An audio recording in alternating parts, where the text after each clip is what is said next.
pala si Jonalyn Manay na mahiyain, mabait, maganda, maalaga at kayang tiisin ang lahat. Tigit sa lahat, mapagmahal. Siya ang pinakaiyakin na bunso sa kanilang 4 na magkakapatid. Una sa lahat, gusto niyang ikwento ang mga napagdaanan at nangyari sa kanyang buhay noong nabubuhay pa siya. Sa lahat ng mga nangyari sa kanyang buhay, mas lalo siyang naging mahina.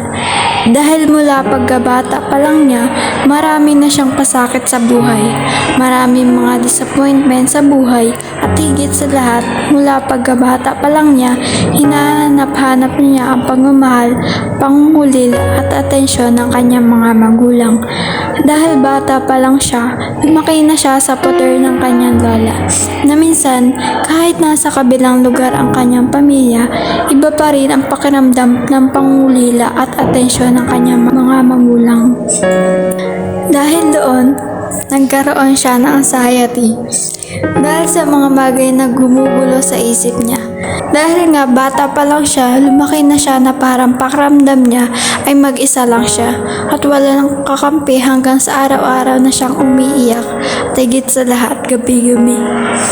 Minsan, naisip niyang tapusin ang kanyang buhay hanggang sa isang gabi, noong hinang-hina na siya at sinaktan niya na ang kanyang sarili. Noong gabi na iyon at biglang naisip niya ang kanyang pamilya na kahit alam niyang ganon ang buhay niya, naisip niya may pamilya pa siyang matatakbuhan. Kahit sa napagdaanan niya at masalimuot, sa mga na-realize niya noon, nag-focus siya sa makakabuti sa kanya. Kahit marami pa rin malulungkot na panahon, naging masaya naman siya mula noong lahat ng kaibigan niya dinamayan siya. Mahal na mahal siya ng kanyang mga kaibigan. Dahil sa lahat ng failure niya sa buhay, nandun sila. Hanggang sa dumating yung ilang taon na dumating ang isang lalaking nagpalakas palalo na loob niya. At muli, bumangon sa pagkakalong niya sa madilim na mundo. Ito ay si Dan. Ilang taon niya na itong kasintahan. Unti-unti na siyang nakakabangon. Nagiging masayahin na siya. Siya ang naging sandalan niya sa malungkot na araw. Unti-unti ko na rin nararamdaman ang pagmamahal at atensyon ng aking mga magulang dahil sa lakas ng loob na pinaramdam ng kanyang kasintahan. Sa kabila ng lahat ng ito, gusto niyang iparating sa inyo na kahit wala na siya, mahal niya pa rin kayo at ang mga magulang niya. Ganon din ang mga kaibigan at mahal niya sa buhay. Sa huling sandali niya, nakasama ang mga mahal niya sa buhay, gusto niyang ibilin na huwag susuko sa anumang mga pagsubok sa buhay. Mahalin nila ang isa't isa bilang pamilya. At sa mahal niyang kasintahan at nag-iisang kakampi sa buhay niya, gusto niya sabihin na, mahal ko, kahit alam ko may mga bagay na hindi natin naayos, mahal na mahal pa rin kita. Salamat sa taong kasama kita.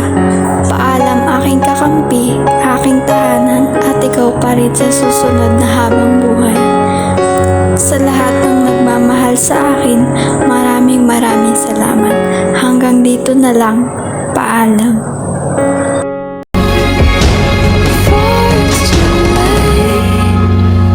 Take a step away.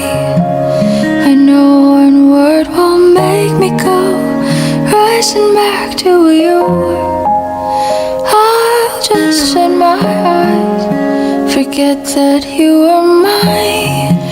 How do you go from making one your home and then just letting it all go? Let me take it in before